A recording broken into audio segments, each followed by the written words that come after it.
So for those of you who've gotten countless rejection slips, I can only tell you that in my own case, I was a great friend of Jack Kerouac's, and his representative, Sterling Lord, told me years later, after On the Road came out, and I'd known Jack the last 12 years of his life, he said, "Congratulations, you beat Jack's record." I said, "What do you mean?" He said he got 26 rejections for one of his books. You just got in your 27th. I said, wow, I knew I'd be a gold medal winner someday. So if you receive 27 no's and the 28th says, "Man, I love what you do," my first reaction was the person, number 28, must have something wrong with it if they thought it was that good. And the other 27 people thought it was so terrible. So I only mention that because the one yes is all we ever need in life. And the books, in the order that I wrote them, starting recently, this brand new one that came out, they're all published by Routledge, which is one of the oldest publishers in the world. They're in London, and they never put their books totally out of print. So you can write it, and 100 years later, you can still read it if you choose to. Or it can sit there waiting for a reader. This one is called The Many Worlds of David Amram, Renaissance Man of American Music. And that's a picture of me more recently. And just before my 93rd birthday, Chris Felber took it when I was in Louisville doing some music for some wonderful poets. Ron Whitehead had it, and Frank Messina had a program called Three Generations, and naturally I was the oldest. And he took the picture, and the book has articles by symphony conductors like Joanne Follett, a great symphony conductor, and Arturo O'Farrell, fabulous jazz and Latin musician, wonderful orchestral players like Elmira Tarvarova and her husband Howard Wall, who played respectively with the Metropolitan Opera Orchestra and the New York Philharmonic, and composers, conductors, actors, Keir Delay, who was in London for a long time acting, talking about us working in the theater, and so many people that have worked with in all of the arts, in the theater and films, American Indian activists, like the terrific Louis Mofsey, who's a great dance instructor, and Matoka Liliu, who's a wonderful teacher and performer.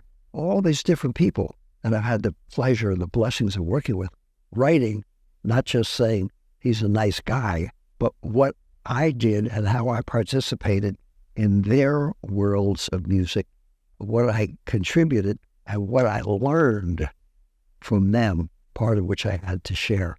And it's an amazing book, and I don't think any other publisher ever would have put it out, because it doesn't criticize anybody or whine or complain. It just talks about the wonderful people that I have been with, and they in turn talk about the beautiful music that's part of their culture, just could be part of our culture, because it's all out here for us to absorb, just like the sunlight. And the sunset doesn't belong to anybody. It's part of the gift that we get from that great creator. The book that I wrote previously to that was called 9 Lives of a Musical Cat, which was the last book I wrote for Paragon, and Paragon sold all of their books to Routledge, and now Routledge has everything. And I was just so thrilled. This finally came out in paperback last year, and this is based on 9 different areas of music of their work, with music for the theater, music on Broadway, music for films, being the first composer in residence with the New York Philharmonic, work with American Indian people for a good part of my life, playing with the jazz masters, and also being a symphony composer and conductor and chamber music and opera writer myself. Not putting them in any particular order, just involvement, and all the places I've been around the world in doing that. The book that I wrote before that was representing the work that I did a lot of right here in Greenwich Village, in this very house and other places with Jack Kerouac, who used to always come and crash on my couch when he was in Greenwich Village. And his life in Lowell, Massachusetts, his hometown, and all the places that he lived, and everything that he did is called Offbeat Collaborating with Kerouac. And again, what I hopefully did in the book about the film that we just made about this wonderful house was showing that that Greenwich Village and places where artists got together were really of value. In this book, I tried to talk about Jack and his road buddy, Neil Cassidy, who has been kind of airbrushed out of literary history, who was the hero for On the Road, and also a book called Visions of Neil that was about Neil, and the wonderful people that I knew, Lawrence Ferlinghetti and Joyce Johnson, the great biographer and writer herself. And a lot of the times, wonderful, fine times we had Gregory Corso, who was born in Greenwich Village, and some of these wonderful people that I worked with, and how the so-called Beat Generation was really a branding term that had nothing to do with the individuals, including Jack, who were much more than that. And the very first book that I wrote, having no idea any of these would relate to, was called Vibrations. That's a younger me, to put it mildly. And that was the first one that I wrote, which was a forerunner of all the books. I started that in 1965, and it came out in 1968. And a friend of mine, a professor, recently said, you know, I was doing your biography, and I saw letters that you wrote to your parents and your sister, and you're saying the same thing that you did when you were a teenager in your 90s. I said, well, I guess I must mean it.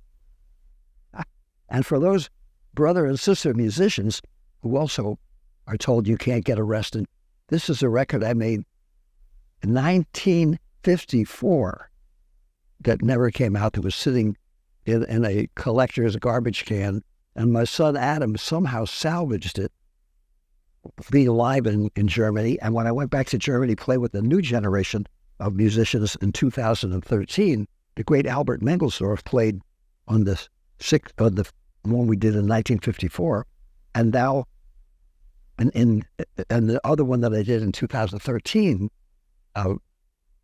was with Albert's brother quite a few years later, and I played in the same place that Albert and I played, and his brother all played together 60-some years ago, going back there for the first time. I mention all that because sometimes it takes a while, but if you really put your heart and soul into what you do, and you do the very best you can, if it's good, it stays good.